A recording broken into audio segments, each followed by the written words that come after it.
Hi everyone, आप सभी का स्वागत है इस लाइव सेशंस में। मैं अमरजीत प्रसाद। आज के इस सेशंस के रिगार्डिंग हम लोग जो डिस्कस करने वाले हैं वो सहायक आचार्य 1 to 5 के रिगार्डिंग जो है वो साइंस यानी विज्ञान। जैसा कि इससे पहले हम लोगों ने ऑलरेडी 2 क्लासेस देख चुके हैं जो कि सजीवों की वर्गीकरण से संबंधित था। आज ये तीसरा क्लास है। पहले 2 क्लासेस में जो है हम लोगों ने जो विटेकर के द्वारा 5 किंगडम्स बताए गए थे उनमें 4 का हम लोगों ने चर्चा कर लिया था।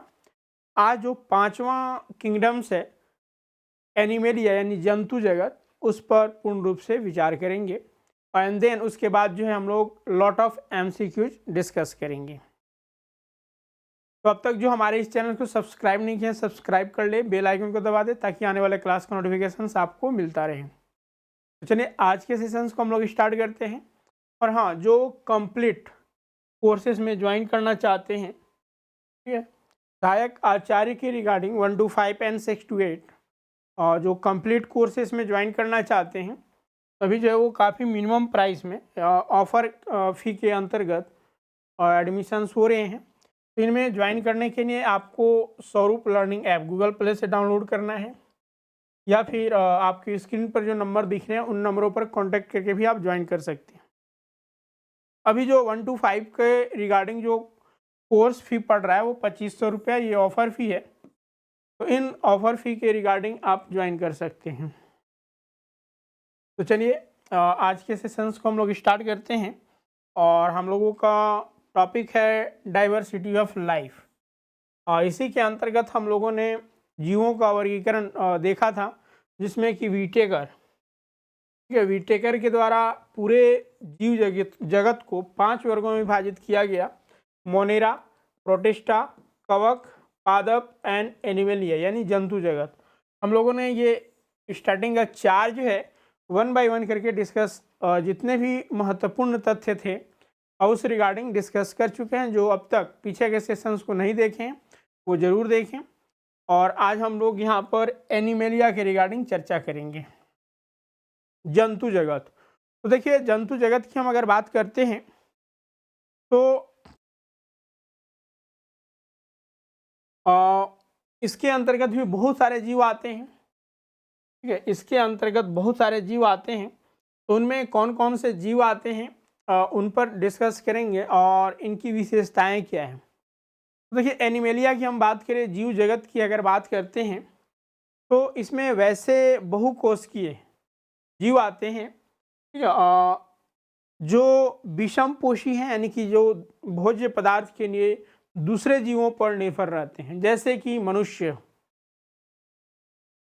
बाघ, शेर, लोमड़ी। ये सारे क्या हैं कि भोज्य पदार्थ के लिए दूसरे जीवों पर निर्भर रहते हैं। तो ये सारे जो हैं वो जंतु जगत के ही अंतर्गत आएंगे। देखिए, इस वर्ग में यूकैरियोटिक यानी कि इसका जो केंद्रक होता है वो पूर्ण विकसित होता है। बहुकोशिकीय और विषमपोषी जीवों को रखा गया है। अब देखिए, जंतु जगत, जैसा कि हमने पादप जगत में बताया था कि कोशिका भीति उनमें पाई जाती है, लेकिन जंतु जगत में इसका अभाव होता है। तो यानी कि जंतु जगत में कोशिका भीति नहीं पाई जाती है और जंतु जो है वो चलायमान होते हैं यानी कि चलते हैं। जैसे कि मनुष्य अपने पैरों से चलते हैं, जीव जंतु भी अपने पैरों से चलते हैं। तो यहाँ पर पक्षी, फिर आपका मछली, मत्स्य वर्ग भी जो है वो इसी के अंतर्गत आते हैं। हम आगे अभी बताएंगे कि एनिमलिया को अगेन जो है 2 वर्गों में बांटा गया है। जीव जगत को 2 वर्गों में बांटा गया है और जिसमें कि कोर डेटा है, नॉन कोर डेटा यानी मेरुरज्जु युक्त और मेरुरज्जु रहित। तो अब इनके अंतर्गत कौन कौन से जीव आते हैं वो भी देखेंगे। तो यहाँ पर ये इसमें से अधिकांश जंतु जो है वो चलायमान होते हैं यानी चलते हैं और शारीरिक संरचना एवं विभेदीकरण के आधार पर इसका पुनः वर्गीकरण किया गया है। अब जीव जगत को यानी कि जंतु जगत को जो है वो किन किन वर्गों में विभाजित किया गया है। तो तो उसका हम यहाँ पर एक मैप के माध्यम से इसे समझते हैं। तो देखिए यहाँ पर ये जंतु जगत है यानी एलिमेनिया, ठीक है, एनिमेलिया। अब इसे दो वर्गों में बांटा गया है, जिसमें एक कोरेडेटा और एक नॉन कोरेडेटा, नॉन कोरेडेटा एंड कोरेडेटा। अब नॉन कोरेडेटा में किसे रखा गया है और नॉन कोरेडेटा में किसे रखा गया है? तो कोरेडेटा एंड नॉन कोरेडेटा, यानी कोरेडेटा है मेरुरज्जु युक्त, जिन जीवों में मेरुरज्जु पाए जाता है कोरेडेटा के अंतर्गत आते हैं, और ऐसे भी जीव हैं जिनमें मेरुरज्जु नहीं पाए जाते हैं, जिसे हम नॉन कोरेडेटा कहते हैं। तो नॉन कोरेडेटा को अगेन 8 वर्गों में विभाजित किया गया है, जिसमें पोरीफेरा, सैलेंटेरा, ये प्लेटिमिन्थेज, एस्क्लेनिमिन्थेज, एनेनिडा, आर्थ्रोपोडा, मोलास्का एंड इकाइनोडर्मिटा। तो ये 8 जो वर्ग है वह नॉन कोरेडेटा के अंतर्गत आते हैं। इनमें वैसे जीव आते हैं जिनमें कि मेरुरज्जु नहीं होते हैं। वहीं दूसरा जो कैटेगरी बताया गया है वो कोरेडेटा, जिसके अंतर्गत इन जीवों में मेरुरज्जु पाई जाती है। इसमें जो है वो 5 वर्ग को रखा गया है, जिसमें एक है आपका मत्स्य वर्ग, में मछली आ जाएंगे। उभयचर वर्ग जो स्थल और जल दोनों में रहते हैं, जैसे मेढक हो गया, तो इसे उभयचर में रखा गया है। सरीसृप जो रेंगने वाले जीव होते हैं। पक्षी वर्ग उड़ने वाले जीव, पक्षी। और स्तनधारी, अब स्तनधारी को अगेन 3 वर्गों में बांटा गया है। यहाँ पर काफ़ी जो है वो क्वेश्चंस पूछे जाते हैं और प्रीवियस ईयर उठाकर आप देख सकते हैं। तो देखिए स्तनधारी मेमल्स किसे कहते हैं? तो जो जीव अपने बच्चों को दूध पिलाते हैं, या हाँ यहाँ पर यही चीज़ें हम लोग कहेंगे।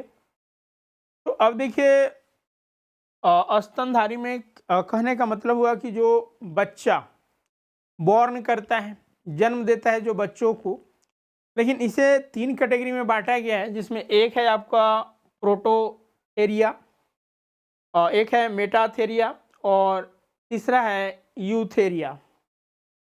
अब इसे कैसे विभाजित किया गया है? तो देखिए कुछ ऐसे जीव हैं, यहीं पे एक्सेप्शनल केसेस आते हैं और यहाँ से प्रश्न पूछे जाते हैं कि ऐसे स्तनधारी की नाम बताइए जो अंडे देते हैं, अंडे के उपरांत जो है वो जीव उत्पन्न होते हैं। तब कहेगा कि सर स्तनधारी भी कर रहे हैं और आप कहते हैं अंडे भी देते हैं, क्योंकि ये तो बच्चे देते हैं। तो जी नहीं, एक्सेप्शनल केसेस हैं और यहाँ से अक्सर एग्जाम में प्रश्न आते हैं। अब जेएसएससी के एग्जाम प्रीवियस क्वेश्चंस को देखिए, या फिर सेंट्रल गवर्नमेंट के भी जो एग्ज़ाम्स होते हैं एसएससी, सीजीएल वगैरह में, तो यहाँ से अक्सर प्रश्न पूछा जाता है। तो ऐसे 2 जीव हैं जिसे प्रोथेरिया कहते हैं, यानी कि ये अंडे देते हैं, अंडे देने के उपरांत जो है जीव उत्पन्न होता है।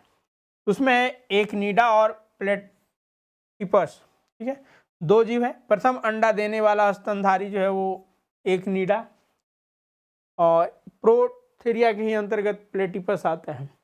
अब दूसरा मेटाथेरिया, ये देखिए जब बच्चे को यहाँ पर देखिए कंगारू इसके अंतर्गत आता है, और कंगारू आप जानते हैं कि ये अपने बच्चों को तब तक अपनी थैली में रखी रहती है जब तक कि वो पूर्ण विकसित नहीं हो जाता है। पूर्ण विकसित होने के उपरांत जो है वो उस थैले से निकलता है। तो ऐसे यानी कि इनिशियल स्टेज में इस तरह के जीव जो हैं अपने बच्चों को एक थैले में रखते हैं, ठीक है, और देन उसके उपरांत जो है वो बच्चा को बाहर निकालते हैं।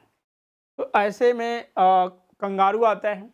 और तीसरा जो है वो यूथेरिया, जिसके अंतर्गत मनुष्य को रखा गया है, यानी कि जो सीधे जो है वो बच्चा बॉर्न करता है। तो इस तरह से स्तनधारी को अगेन 3 वर्गों में। तो कुल मिलाकर अगर हम देखें तो जीव जंतु को इतने वर्गों में बांटा गया है और इन सारे वर्गों के रिगार्डिंग डिस्कस करना है।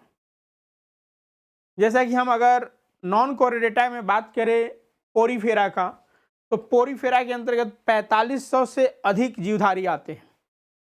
यहाँ पर 4500 जो लिखा गया है ये जीवधारियों की संख्या लिखी गई है। हम अप्रोक्स यहाँ पर जीवधारी, कभी कभी इस तरह के भी क्वेश्चन पूछ दिए जाते हैं कि इन सारे में नॉन कोरिडेटा में सबसे अधिक जीव किसके अंतर्गत पाए जाते हैं। तो यहाँ पर आप लोग में भी इसका आंसर जानते भी होंगे, आर्थ्रोपोडा। ठीक है, अगर हम पूरे विश्व में देखें तो सबसे अधिक प्राणी जिस वर्ग के अंतर्गत पाया जाता है वो है आर्थ्रोपोडा। आर्थ्रोपोडा में जो है मच्छर, कोकरोच ये सारे आते हैं, यानी कि 4 पैर वाले। तो यहाँ पर आर्थ्रोपोडा हो जाएगा। वहीं पोरीफेरा में देखिए स्पंज वगैरह जो है वो पोरीफेरा के अंतर्गत आते हैं। पोरीफेरा के 4500 जो है वो जीव इसके अंतर्गत आते हैं। वहीं अगर हम सेलेंटेरा की बात करें तो इसमें 900 जातियाँ पाई जाती है। जातियों की संख्या जो है वो 900 है और इसके अंतर्गत हाइड्रा वगैरह आते हैं। हम लोग यहाँ पर 1 बाय 1 करके डिस्कस अभी करने वाले हैं, बस थोड़ी सी। वहीं प्लेथहेल्मिन्थेस की बात करें तो इसके अंतर्गत जो है 6000 पिता कृमि वगैरह जो जीव हैं वो इसी में आते हैं। फिर एस्केल्मिन्थेज, तो ये जो है 300 जीव इसके अंतर्गत आते हैं। वहीं एनेलिडा, इसके अंतर्गत केंचुआ, जोक वगैरह वगैरह आते हैं एनेलिडा में। आर्थ्रोपोडा का जो है वो 8 लाख से अधिक जीव इसके अंतर्गत पाए जाते हैं। और अभी हमने बताया कि कोकरोच हो गया, मच्छर वगैरह इसी में आते हैं। मोलास्का, आप लोग मोलास्का यानी कि इसका नाम सुने होंगे ऑक्टोपस का। ऑक्टोपस, घोंघा, ऑक्टोपस जिसके 8 पैर होते हैं, और ये खासकर जब फीफा वर्ल्ड कप होता है तो उस समय ये काफ़ी सुर्खियों में रहती है, क्योंकि इसकी भविष्यवाणी लगभग सही होती है, जो जिसे ये विजेता घोषित करता है। तो आर्थ्रोपोडा के अंतर्गत आपका ऑक्टोपस, फिर मोलास्का के अंतर्गत हमने बताया ऑक्टोपस का, और फिर इकाइनोडर्मेटा, तो ये हैं। और वहीं मत्स्य, इन सब के बारे में देखेंगे। तो चलिए 1 बाय 1 करके हम लोग जो है वो मुख्य तथ्यों को देखते हुए आगे बढ़ते हैं, ताकि हम लोग इसको आसानी से जो है वो चीज़ों को समझ सकें। तो सबसे पहला पोरीफेरा। पोरीफेरा का अर्थ होता है छिद्र युक्त जीवधारी, यानी वैसे जीवधारी जिसमें छिद्र होते हैं। ठीक है, इनके पूरे शरीर में छिद्र पाए जाते हैं। ये अचल जीव है, यानी कि ये चलते नहीं हैं, एक जगह स्थिर ही होते हैं, किसी आधार से जो है वो चिपके हुए होते हैं। अब देखिए, ये शरीर छिद्र शरीर में उपस्थित नाल प्रणाली से जुड़े होते हैं, जिसके माध्यम से शरीर में जल, ऑक्सीजन, भोज्य पदार्थ का ये संचय करते हैं। सबसे अहम बात, ये चलायमान नहीं है, अचल है, यानी एक जगह एक किसी आधार से चिपके हुए होते हैं। इनका शरीर कठोर आवरण अथवा बाह्य कंकाल से ढका हुआ होता है, और ये सामान्यतः स्पंज के नाम से जाने जाते हैं, और ये बहुधा समुद्री आवास में निवास करते हैं या फिर पाए जाते हैं। तो स्पंज जो है वो पोरीफेरा के ही अंतर्गत आता है। अब यहाँ पर पोरीफेरा के जो है वो एग्जाम्पल आप देख सकते हैं फिगर के साथ। यूप्लेक्टेला, ठीक है, यूप्लेक्टेला ये आपका पोरीफेरा के अंतर्गत आता है। स्पंज हमने अभी बताया, तो स्पंजिला। इसके अलावा आपका साइकॉन, ठीक है, साइकॉन, ये देखिए, ये एक रिजिड बॉडी से जो है ये चिपके हुए हैं। फिर यहाँ पर स्पंज, तो ये सारे जो है आपका पोरीफेरा के अंतर्गत जीव आते हैं। वहीं दूसरा जो है वो हमारा सिलेंटेरा। सिलेंटेरा में हमने अभी बताया कि 9000 से अधिक जो है वो जीव इसके अंतर्गत आते हैं। और इसके उदाहरण की बात करें तो हाइड्रा वगैरह आते हैं। तो इनकी क्या विशेषताएं हैं? तो ये जलीय जीव है, जलीय जंतु हैं, और इनकी शारीरिक संगठन उत्कीय स्तर का होता है, टिश्यू के ये जो है वो पाए जाते हैं, और इनमें देह गुहा पाई जाती है। अगर देखा जाए तो इनकी शारीरिक कोशिकाओं में दो परत होती है, बाहरी और आंतरिक। ठीक है, अगर हम पोरीफेरा की बात करते हैं, सॉरी पोरीफेरा का तो हमने देख लिया, ये सेलेंटेरा का। तो इसमें कुछ जातियां समूह में रहती है, जैसे कोरल हो गया, और कुछ एकांकी यानी एकांत में रहते हैं, जैसे हाइड्रा हो गया। कोरल रीफ का आप लोगों ने नाम सुना होगा। ठीक है, दुनिया का सबसे बड़ा कोरल रीफ जो है ऑस्ट्रेलिया में पाई जाती है। आप लोग एक्वेरियम देखे होंगे, घर में जो एक्वेरियम होता है, एक्वेरियम में विभिन्न प्रकार के रंग बिरंगे पत्थर होते हैं, और उसका देखने का जो है वो अगर देखा जाए तो वो काफ़ी मनोहर होता है। तो कोरल वैसा ही होते हैं, लेकिन आज प्रदूषण के कारण जो है वो ये लुप्त होता जा रहा है। तो कोरल हो गया, फिर हाइड्रा वगैरह, ये इसी के अंतर्गत आते हैं। इनके अन्य उदाहरण जो है समुद्री एनीमोन, जेलीफिश वगैरह वगैरह जो है आते हैं। आप यहाँ पर आकृति भी देख सकते हैं हाइड्रा का, ये आपका हाइड्रा की आकृति है। और समुद्री एनीमोन, ये आपका समुद्री एनीमोन है।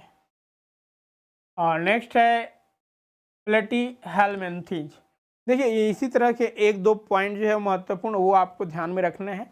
तो खासकर एग्जाम्पल्स आपको ध्यान में होने चाहिए, क्योंकि यहाँ से अधिकांश जो है वो एग्जाम्पल्स ही आते हैं। उसके बाद जो है वो प्लेहेल्मिन्थेज। ठीक है, प्लेहेल्मिन्थेज की अगर हम बात करें तो इसमें अधिकांश जो सदस्य हैं वो परजीवी व कुछ रोगात्मक, यानी जिससे रोग उत्पन्न होते हैं, और पैरासाइट्स वगैरह जो है इसके अंतर्गत आते हैं। अब देखिए, शरीर के दाएं और बाएं भाग की संरचना जो है इनमें समान होती है, यानी द्विपार्श्व सममित इनकी आकृति संरचना होती है। इनका शरीर त्रिकोरक होता है, अर्थात उत्तक विभेदक 3 कोशिकीय स्तरों से जो वो होता है। और इनके शरीर में बाह्य और आंतरिक दोनों प्रकार के स्तर बनते हैं, और इसमें कुछ अंग भी बनते हैं। इनका शरीर जो है वो पृष्ठधारी और चपटा होता है, यानी कि ये पोषक चिपकने यानी चूसक इसमें पाए जाते हैं, और इन्हें चपटे कृमि भी कहा जाता है। अभी हमने बताया कि इसमें जो रोगात्मक जीव होते हैं ये इसमें पाए आते हैं, और यहाँ पर आप देख सकते हैं।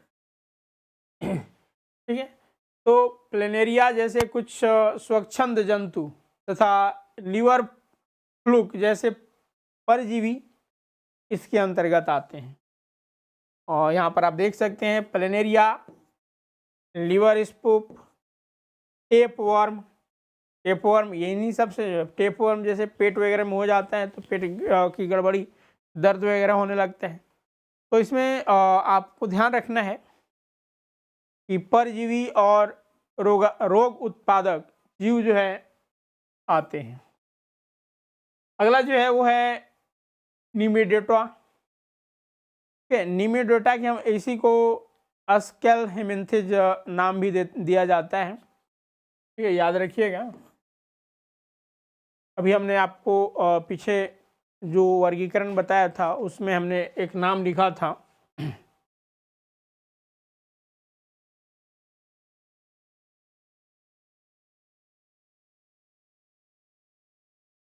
स्केल्हेमिन्थेज। तो ये जीव इसी के अंतर्गत आते हैं। और इनमें अगर हम बात करें तो मुख्य रूप से जलीय स्वतंत्र जीव जो है वो इसमें पाए जाते हैं। तो आप देख सकते हैं ये त्रिकोरक जंतु है, इनमें भी द्विपार्श्व समिति पाई जाती है, यानी कि दोनों साइड जो है वो संरचना सेम होती है। इसका आकार यानी शरीर चपटा न होकर बेलनाकार होता है। देह गुहा को कुटसिलोम कहते हैं। इसमें जो देह गुहा पाया जाता है वो कुटसिलोम कहलाता है, और परजीवी के तौर पर ये दूसरे जीवों में रोग उत्पन्न करते हैं। इनमें गोल कृमि, फाइलेरिया कृमि, पिन कृमि, यानी कि ये इसके अंतर्गत भी पाए जाने वाले जीव जो हैं वो रोग उत्पन्न करते हैं जीवों में। यहाँ पर देखिए एस्केलरीज, हाँ, ये इसी के अंतर्गत एग्जाम्पल्स में आते हैं। फिर आपका उचेरी रिया, आप देख रहे हैं किस तरह का जो है ये शेप है।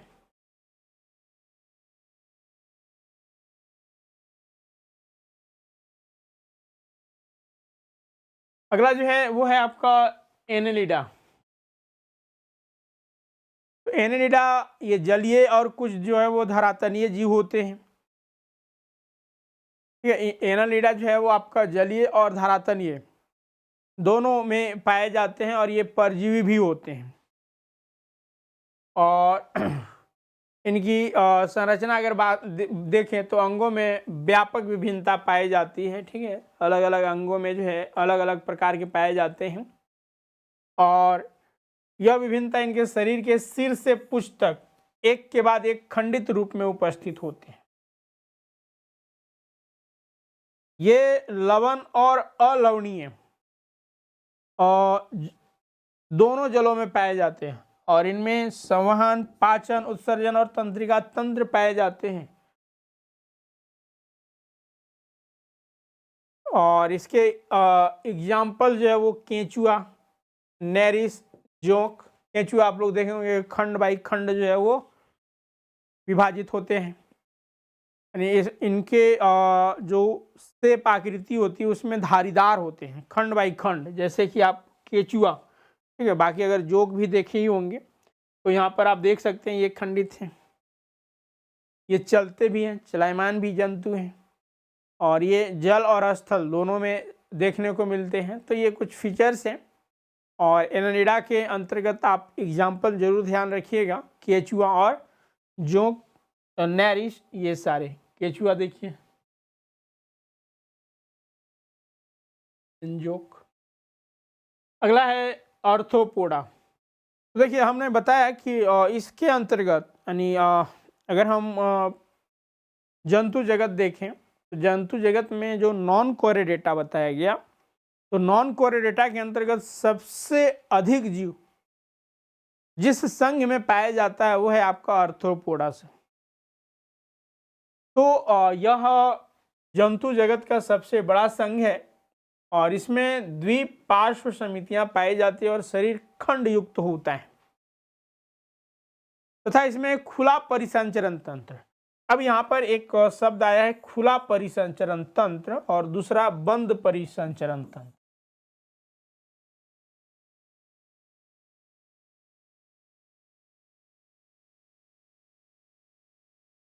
तो देखिए खासकर जो अविकसित जीव होते हैं, जो पूर्ण जो है वो डेवलप्ड जीव नहीं होते हैं या फिर जो छोटे जीव हैं, उनमें खुला परिसंचरण तंत्र कहा जाता है। इनमें क्या है कि रुधिर जो है वो वाहिकाओं में नहीं बनते, यानी वाहिकाओं से जो है वो गुजरते नहीं हैं। हम अगर मनुष्य की बात करें तो इसमें वाहिकाएं होती है जिसमें कि कोश कैसिकत्व होते हैं, इसके अलावा जो है आर्टियरी होता है, भेन होता है, तो ये सारे वाहिकाएं हैं। इन वाहिकाओं यानी ट्यूब्स के माध्यम से जो है वो मनुष्य के शरीर में रक्त का संचरण होता है। लेकिन जो अविकसित या फिर जो छोटे जीव होते हैं उनमें इस तरह की वाहिकाएं नहीं पाई जाती है। तो जिन जीवों में रक्त वाहिकाओं से नहीं गुजरती है तो वैसे जीवों में जो ब्लड का सर्कुलेशन होता है वो खुला परिसंचरण तंत्र के माध्यम से होता है। जबकि जो वेल डेवलप्ड जीव हैं जैसे मनुष्य वगैरह और जीव जंतु, यानी जानवर कहने का मतलब, तो उनमें बंद परिसंचरण तंत्र की बात कहते हैं और इनमें वाहिकाओं के माध्यम से ब्लड का सर्कुलेशन होता है।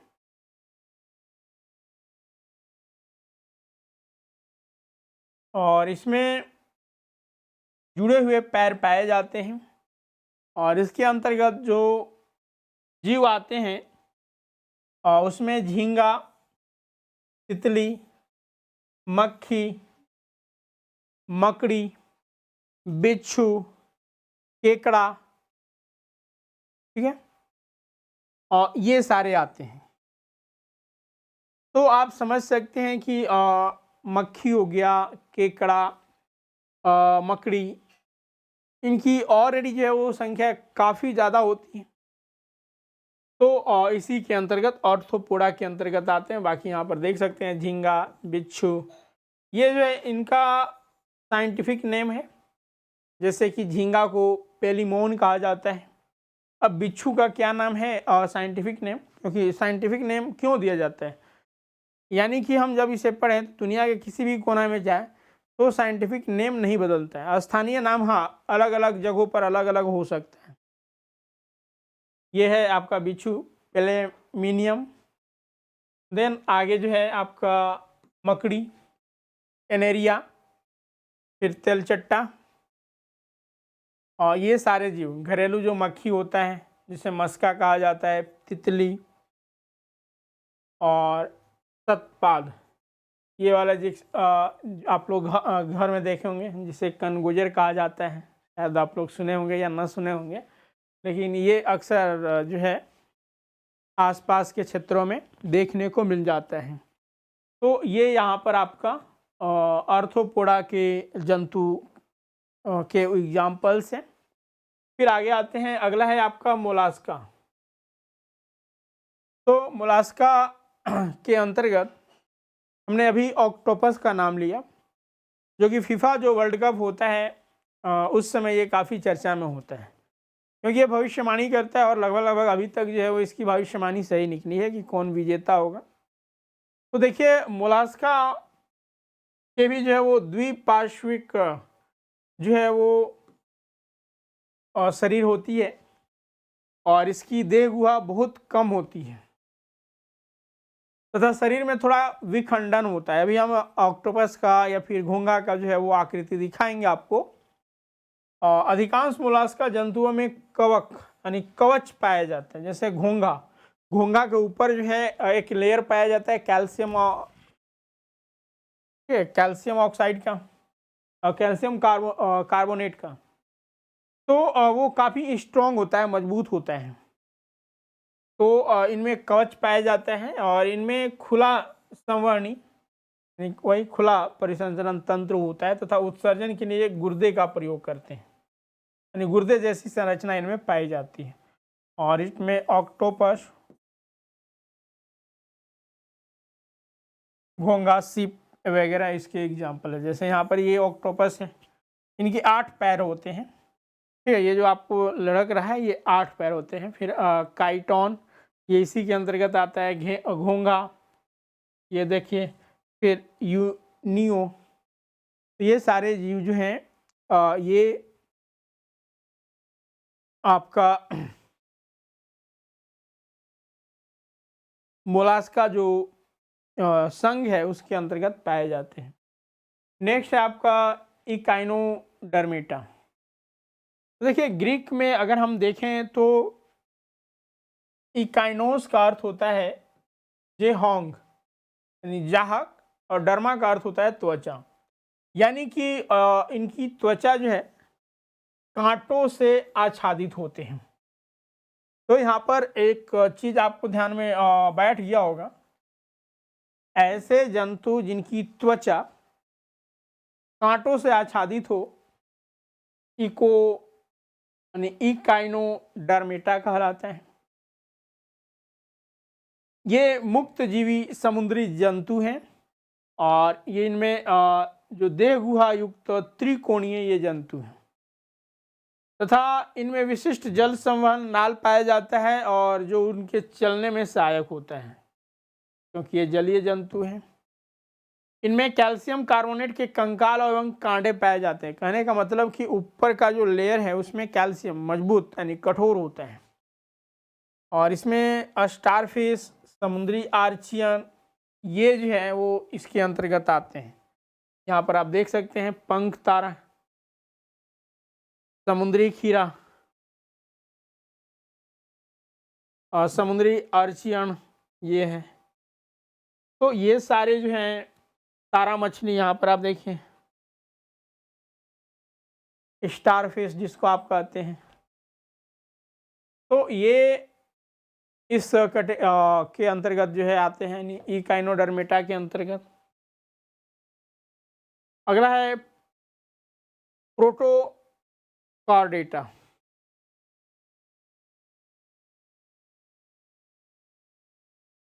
तो देखिए इनमें अगर देखा जाए तो ये भी द्विपार्श्वमितीय, त्रिकोणीय और देह गुहा युक्त जंतु हैं। अगर हम इनके एग्जाम्पल्स में देखें तो बेलेनालोसस, हर्डमेनिया, एम्फियोक्स, ये सारे नाम थोड़े से खतरनाक है लेकिन आपको ज़्यादा नहीं। और इसमें जैसे कि हमने अभी एनिनिडा का नाम लिया, पोरीफेरा का नाम लिया, और इसके अलावा अर्थोपोडा, तो इन सभी जीवों से अक्सर एग्जाम में प्रश्न पूछे जाते हैं। तो उन्हें कम से कम जो है वो ध्यान में रखना है। जो नए हैं कोशिश करना है कि 2-4 बार देख लें, एग्ज़ाम में अगर बैठते हैं तो ऐसा नहीं है कि आपको ध्यान में नहीं आएगा, वहाँ पर सही हो जाएगा। यहाँ पर आप देखिए ये जीव जो है। अब उसके बाद हमने अभी आपको बताया कि वर्टिब्रेट और नॉन वर्टिब्रेट, कशेरुकी और नॉन कशेरुकी।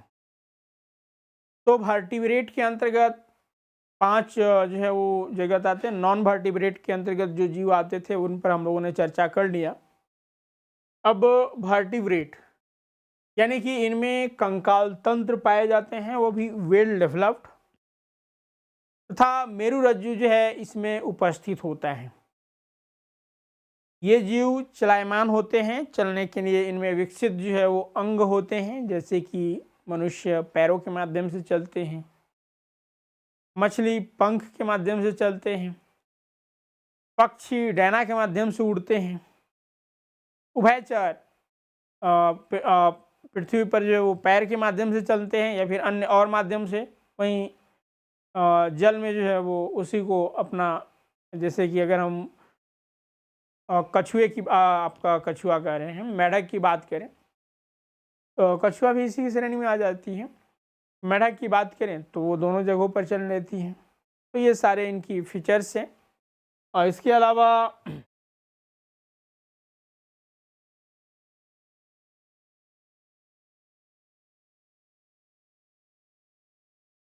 देहगुहा होता है, युग्मित क्लोम थैली होती है।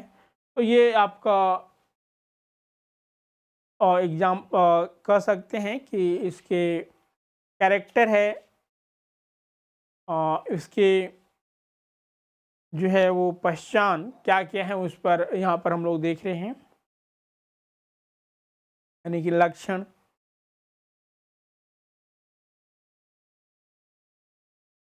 चलिए, तो वर्टिब्रेट को 5 वर्गों में बांटा है, जिसमें कि हमने वो देखा जो 5 वर्ग था वो मत्स्य था।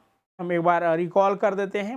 मत्स्य था, फिर जो था वो पक्षी वर्ग था, फिर जो था वो उभयचर वर्ग था, उसके बाद हम अगर देखें तो स्तनधारी, और एक और जो था वो आप लोग कमेंट कीजिए। ठीक है, उभयचर स्तनधारी हो ही गया। और एक और जो वर्ग आता है वो आपका सरीसृप। तो ये 5 जो है वो जगत इसके अंतर्गत आते हैं। तो पहला हम लोग देखते हैं मत्स्य। तो देखिए हर कोई मछली देखे हुए है, तो मछली के जितने भी प्रकार हैं वो सारे के सारे इसी के अंतर्गत आ जाएंगे। मत्स्य ये एक जलीय जीव है, ठीक है। मछली जल की रानी है, आप लोगों ने सुना होगा। तो उसी के आधार पर यानी कि ये जल में रहती है। अब देखिए ये समुद्र और मीठे जल दोनों जगहों पर पाई जाती है। यह समुद्री मीठा जल कहने का मतलब कि नदी नाले, सॉरी नदी हो गया, तालाब हो गया, झील हो गया, इन सभी में भी मछली जो है वो अपने को सरवाइव करती है। इनकी त्वचा सल्क अथवा प्लेटों से ढकी होती है, जिसे हम ऊपर में चोइयाँ कहते हैं। ये ठेठ देहाती या फिर नागपुरी भाषा की बात करें तो ऐसे हम लोग सल्क अथवा प्लेट कहते हैं। इसमें मांसल पूंछ का प्रयोग तैरने के लिए करती हैं। ठीक है, जो मछली में होती है पूंछ, और ये जो आपका निकला हुआ है ये तैरने में प्रयोग करती हैं। श्वास के लिए क्लोम का यूज करती हैं जो पाया जाता है। ठीक है, इसी क्लोम के माध्यम से जो है वो जल में घुलनशील ऑक्सीजन को अचीव करती हैं। इसमें श्वसन क्रिया के लिए क्या पाया जाता है? क्लोम पाया जाता है, जो जल में विलीन ऑक्सीजन का उपयोग है। ये असमतापी होते हैं। अब देखिए यहाँ पर दो तथ्य हमें काफ़ी बारीकी से समझना होगा कि असमतापी क्या होता है और समतापी क्या होता है। तो देखिए समतापी और असमतापी, देखिए कुछ ऐसे जीव होते हैं जो अपने को वातावरण के अनुसार ही अपने शरीर के तापमान को परिवर्तित कर लेते हैं।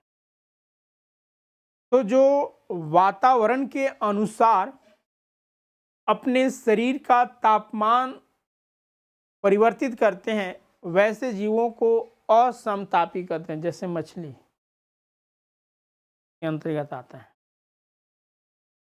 लेकिन समतापी जो अपने शरीर के तापमान के अनुसार वो वैसा स्थान चूज करता है जहाँ पर कि उसे मेंटेन रह सके। यानी कि यह जीव जो है समतापी जीव, ये अपने शरीर का तापमान जो वो चेंज नहीं करते, बल्कि वैसे स्थानों पर रहना पसंद करते हैं जहाँ पर कि बाहरी वातावरण जो है उनके शरीर के समतुल्य हो। जैसे मनुष्य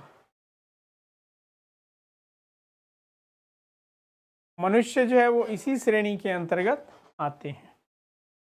ठीक है, तो अब यहाँ पर ये ध्यान रहेगा कि समतापी और असमतापी, तो यहाँ से भी प्रश्न जो है प्रीवियस ईयर में आप देखिएगा जेएसएससी का पूछा गया है। और इनके हृदय जो है वो द्विकक्षीय होते हैं। जैसा कि हम अगर मनुष्य की बात करें तो 4 कक्षीय होते हैं, लेकिन मछलियों में 2 कक्षीय, एक हृदय जिसमें 2 कक्ष होते हैं, 2 चेंबर होते हैं। मछलियां अंडे देती हैं। कुछ मछलियों में कंकाल केवल उपास्थि का बना हुआ होता है, जैसे शार्क वगैरह, और अन्य प्रकार की मछलियों में कंकाल अस्थि का बना हुआ होता है। ट्यूना, रोहू, कतला वगैरह आप लोग नाम सुने होंगे। तो खासकर कतला हो गया, रेहू हो गया, ये सारे लोग प्रयोग भी करते हैं खाने में। और हम लोगों के साइड में जो मछलियाँ मिलते हैं वो खाने के लिए जो प्रयोग करते हैं वो इसी तरह के, जो रेहू हो गया, कतला वगैरह। तो इसके अन्य उदाहरण आप देख सकते हैं। ये रंग बिरंगा, क्योंकि मछलियों की बहुत सारी प्रजातियां हैं। हम देखें तो जो एक्वेरियम होता है, ठीक है, जो एक्वेरियम होता है, एक्वेरियम में विभिन्न किस्म के मछली रखे जाते हैं रंग बिरंगे, वो सारे इसी के अंतर्गत आ जाएंगे। जैसे मेंडारिन फिश, जिसे सिनकिरोपस कहा जाता है, फिर लॉयस फिश,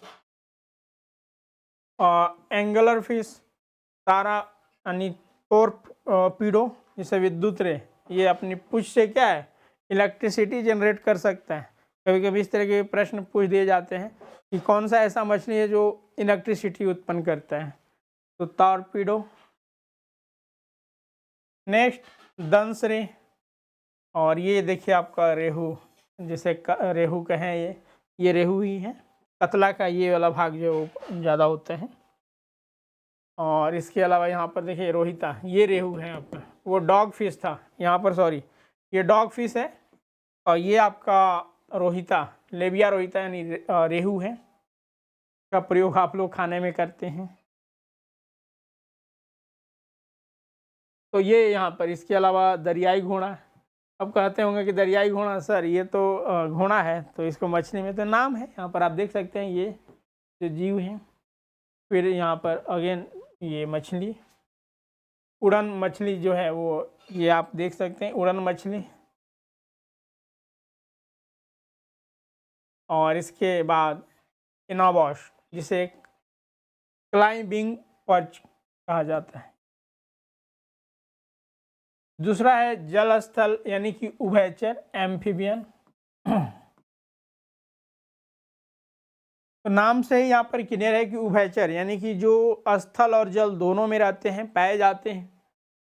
तो यह मत्स्यों से भिन्न होते हैं क्योंकि इनमें सल्क नहीं पाए जाते। ऊपर में जो सल्क या फिर प्लेट जो होता है वो नहीं पाया जाता है। इनकी त्वचा पर श्लेष्म ग्रंथियां पाई जाती है और इनका हृदय त्रिकोणीय होता है। जो भी एम्फीबियन है जैसे कि मेढक हो गया, तो इसमें एक हृदय और 3 चैम्बर होते हैं। याद रखना है। मत्स्य में क्या था? मत्स्य में एक हृदय 2 चैम्बर, और जबकि एम्फीबियन उभयचर की हम बात करें, एक हृदय 3 चैम्बर। वहीं अगर हम मनुष्य की बात करें,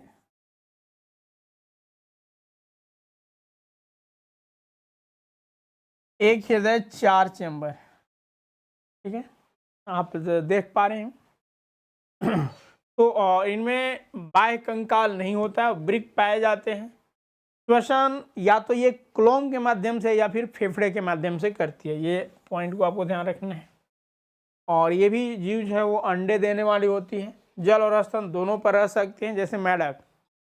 ठीक है, इसके अलावा सैलामेंडर, टोड, ये सारे हैं। तो यहाँ पर आपका आकृति भी कुछ दी हुई है, जैसे टोड हो गया, सैलामेंडर का ये वाला आकृति है। उसके बाद राना टिग्रिस, जो साधारण मेढक है, आपके घर के जो बगल में टर टर करता है, ये ना मेढक है आप लोगों का। तो ये राना टिग्रिस हो गया। फिर ये वाला देखिए आपका, ये भी क्या है? तो ये हाइला कहा जाता है। ये वृक्ष मेढक है। ठीक है, ये वृक्ष पर जो है वो ज़्यादातर देखने को मिलते हैं। अगला है सरीसृप। तो सरीसृप यानी रेंगने वाले जीव, जो रेंगते हैं। और जैसे सांप हो गया, तो देखिए ये असमतापी जंतु है, यानी कि ये भी जो है सांप हर एक जगहों पर आपको देखने को मिल जाएगा, वो चाहे जहाँ ठंडा हो। देखिए मनुष्य क्या है, जहाँ पर बहुत ज़्यादा ठंडा पड़ता है वहाँ पर वो सरवाइव नहीं कर पाता है। हाँ, आज जो है वो जो अन्य लेटेस्ट जो है वो हाई टेक्नोलॉजी के जो वस्त्र, गर्म वस्त्र हैं, उनको पहनकर जरूर जाता है। लेकिन अगर सरवाइव करने की हम दृष्टि से देखें तो काफ़ी जो है वो जो जद करके रहता है। तो मनुष्य समतापी है। असमतापी जो है वो कहीं भी रह सकता है, अपने को सरवाइव कर सकता है, क्योंकि वो वातावरण के अनुसार अपने शरीर के तापमान को ढाल लेता है। तो सरीसृप भी जो है वो असमतापी है। इनका शरीर सल्कों द्वारा ढका हुआ होता है। ठीक है, इसमें भी सल्क पाए जाते हैं। जैसे केंचुआ, सांप जो है वो केंचुआ छोड़ता है। और इनमें श्वसन फेफड़े के द्वारा होता है। याद रखना है, श्वसन जो है वो सरीसृपों में फेफड़ों के द्वारा होता है और इनमें त्रिकक्षीय होता है हृदय। तो देखिए सरीसृप में भी जो है उभयचर के ही तरह एक हृदय में 3 चैम्बर होते हैं। लेकिन मगरमच्छ का हृदय 4 कक्षीय होता है। यहाँ पर याद रखना है, मगरमच्छ ये सरीसृप में ही आता है, क्रोकोडाइल। तो सरीसृप होते हुए भी इसमें एक हृदय में 4 चैम्बर पाए जाते हैं, जबकि सरीसृप की बात करें तो 3 चैम्बर ही पाए जाते हैं। तो ये एक्सेप्शन केस है, और यहाँ पर आप स्टार मार्क करके रखें ताकि ध्यान में आपको बना रहे। और इसमें भी वृक्क पाया जाता है। ये अंडे देने वाली प्राणी होती है और अंडे कठोर कवच से ढका हुआ होता है। स्थल जल की तरह इन्हें जल में अंडे देने की आवश्यकता नहीं पड़ती है। ठीक है, इसके जो जीव हैं वो स्थल पर ही, जैसे आप देखिए सांप, तो इसमें अंडे के थ्रू जो है वो जर्मिनेशन, रिप्रोडक्शंस होता है इसमें। तो कछुआ, सांप, छिपकली, मगरमच्छ, ये सारे इसमें आते हैं। देखिए कछुआ पृथ्वी पर सर्वाधिक दिन जीने वाला जंतु है। इस पॉइंट को भी आप लोग ध्यान रखें। और इसके बाद यहाँ पर देखिए कैमेलियन हो गया, किंग कोबरा, छिपकली। तो ये सारे ये घरेलू छिपकली ये वाला है, ये उड़न छिपकली था, ठीक है, ये वाला उड़न छिपकली है। क्रिस आप लोग मूवी देखे होंगे, ठीक है। तो छिपकली यानी अपना रूप जो है वो एज इट इज पौधों की तरह जो है वो कर लेता था, ठीक है। तो ये उड़न छिपकली है। तो उसी उड़न छिपकली का क्रिस में, क्रिस मूवी जो आप लोग देखे होंगे, एक का तो सांप एक ऐसा जीव होता था कि यहाँ से करता था तो कहाँ पहुँच जाता था। तो ये सारे आपको ध्यान में रखना है। फिर उसके आगे बढ़ते हैं। अगला है पक्षी वर्ग। तो ये भी समतापी प्राणी है। देखे होंगे कि ठंडों के दिनों में ये प्रवास करते हैं, ये ना, जैसे झारखंड में ही देखें तो आपका साहेबगंज में जो एक उद्यान है वहाँ पर आता है। तो पक्षियाँ जैसे ठंडों के दिनों में ये देखने को मिलता है, तो यानी कि ये उस स्थान पर सरवाइव नहीं कर सकता है, यानी अपना शरीर का तापमान चेंज नहीं कर सकता है। तो ऐसे जीवों को हम लोग समतापी कहते हैं। तो पक्षी जो पक्षी है वो समतापी है। जिस तरह से मनुष्य समतापी है, हर एक जगह पर नहीं पाए जा सकते हैं, यानी सरवाइव नहीं कर सकते, उसी तरह से पक्षी भी हैं। इनका हृदय 4 कक्षीय होता है। तो देखिए एक बार पुनः रिकॉल करते हैं ये हार्ट यानी कि हृदय से संबंधित। एक हृदय सभी में होता है, और उभयचर अगर हम देखें तो जो उभयचर था उसमें 3, ठीक है, उभयचर 3। फिर जो आपका सरीसृप आया, सरीसृप में भी 3 था लेकिन क्रोकोडाइल को छोड़कर। फिर आपका पक्षी वर्ग, इसमें भी 4 कक्षीय है, ठीक है। पक्षी वर्ग इनमें भी जो है वो 4 कक्षीय है।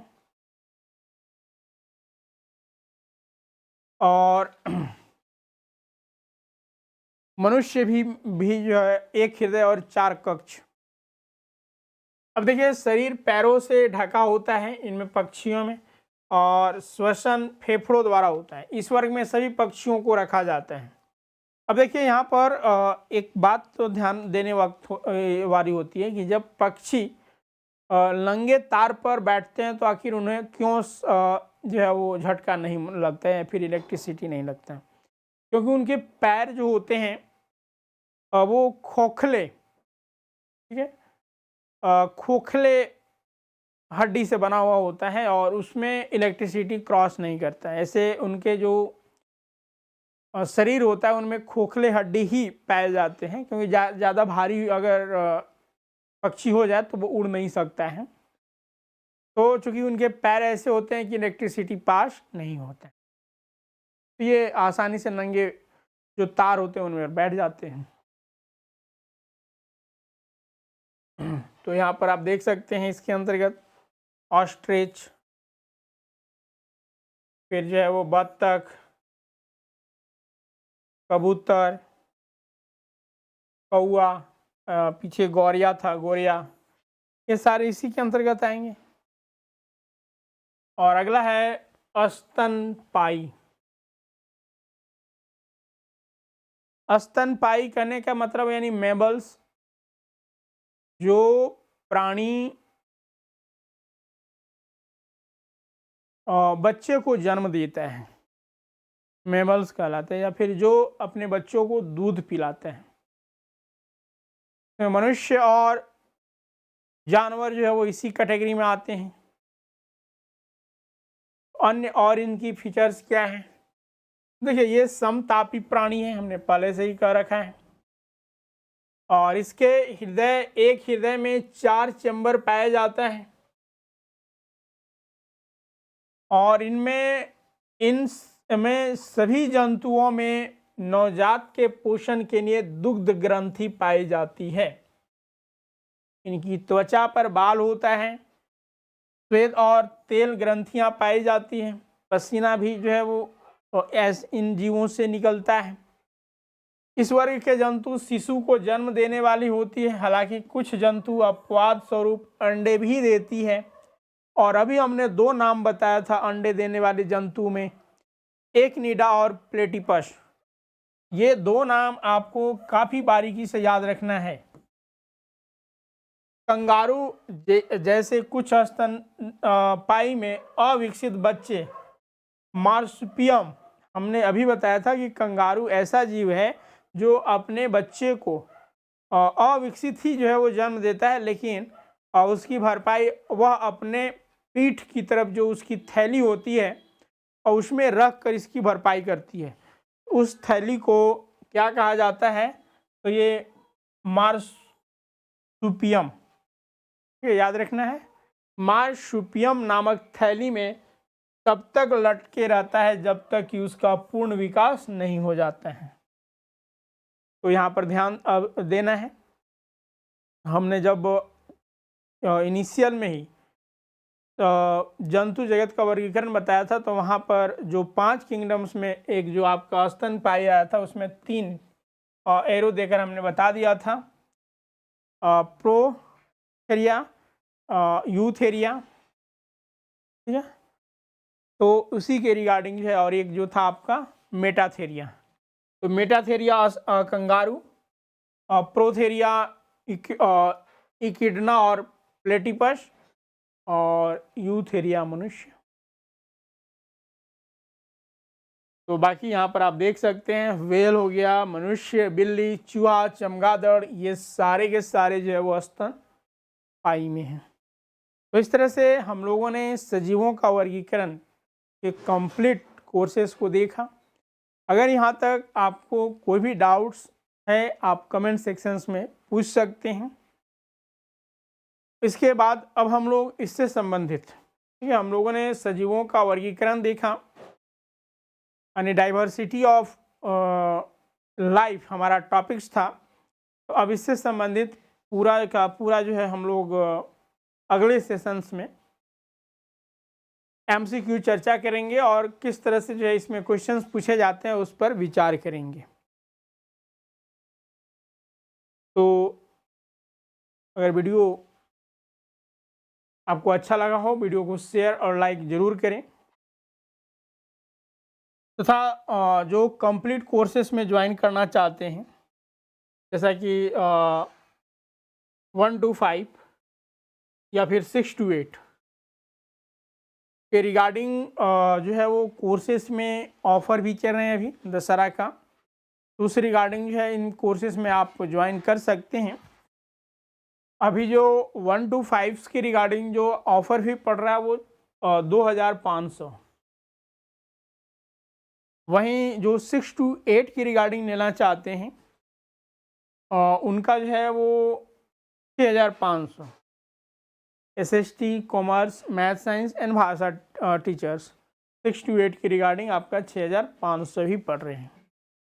इनमें इनरोल्स करने के लिए स्वरूप लर्निंग ऐप गूगल प्ले से डाउनलोड करना है, या फिर इस वीडियो के डिस्क्रिप्शन बॉक्स में भी इसका लिंक दिया गया, वहाँ से भी आप डाउनलोड कर सकते हैं। उसके बाद जो है एप्लीकेशंस खोलकर आपको स्टोर में जाना है। स्टोर में जाने के बाद आप सहायक आचार्य से सर्च करने कोर्सेज को, और उसके अंतर्गत जाकर जो है आप 1 to 5 या फिर 6 to 8 जिसमें भी ज्वाइन करना चाहते हैं आप वहाँ पर पेमेंट करके जो है आप ज्वाइन हो सकते हैं, या फिर आपके स्क्रीन पर जो नंबर दिख रहा है उन नंबर पर कांटेक्ट करने या फिर व्हाट्सएप कर दें। व्हाट्सएप करने के उपरांत जो है आपको डिटेल भेज दिए जाएंगे और पेमेंट डिटेल भी भेज दिया जाएगा। आप पेमेंट करके स्क्रीनशॉट सेंड कर दीजिए, आपका जो है वो कोर्स में इनरोल्स हो जाएगा। ये प्रोसेस है। बाकी किसी भी क्वेरी और अन्य जानकारी के लिए आप दिए हुए नंबर पर कांटेक्ट कर सकते हैं या फिर व्हाट्सएप कर सकते हैं। तो चलिए आज के सेशंस को हम लोग यहीं पे रखते हैं। बाकी इसके अलावा जो अन्य एग्ज़ाम्स की तैयारी कर रहे हैं, जैसे कि TGT हो गया या फिर अन्य CGL वगैरह, जेएसएससी के रिगार्डिंग, तो आप उन कोर्सेज में भी ज्वाइन कर सकते हैं। तो चलिए आज के सेशंस को हम लोग यहीं पे रखते हैं और पुनः मिलते हैं हम लोग इस सेशंस के रिगार्डिंग एमसीक्यू सेशंस में, जो कि अगले क्लास में होगा। तो आज के सेशंस में इतना ही। Thank you all of you.